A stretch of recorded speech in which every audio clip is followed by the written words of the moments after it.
భౌతికమైనదంతా కూడా చెడే అని చెప్తారు.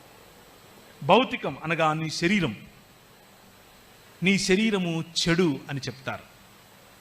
మనకు తెలియకుండానే క్రీస్తును అనుసరిస్తున్నట్లుగానే అనుసరిస్తున్నటువంటి ప్రజలలో ఈ రోజుల్లో ఈ ఆలోచన ఉంది.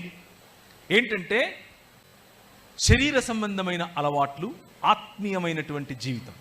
శరీర సంబంధమైన జీవితం, ఆత్మీయమైనటువంటి జీవితం అనేటటువంటి టర్మినాలజీ ఏదైతే సంఘంలో వాడుతూ ఉంటామో దానిని ఎంతగా పొడిగిస్తారంటే వీళ్ళు, శరీరం అంటేనే మాయ, శరీరం అంటేనే పాపం, భౌతికం అంటేనే పాపం.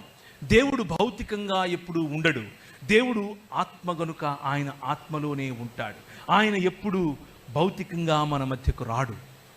ఆయన ఇది భయంకరమైనటువంటి పాపభూయిష్టమైనటువంటి ప్రపంచం. ఈ ప్రపంచంలో మనం ఉండటానికి వీలు లేదు. ఆయన కలిగించే రక్షణ ఏంటో తెలుసా? ఈ పాపభూయిష్టమైనటువంటి పాపబంధకమైనటువంటి ఈ శరీరాన్ని విడిచి, తనువును విడిచి నేను ఆయనతో పాటి ఒక ప్రత్యేకమైన లోకములోనికి వెళ్ళిపోతాను, అదే నాకు పరలోకం అని చెప్పే దుర్బోధ.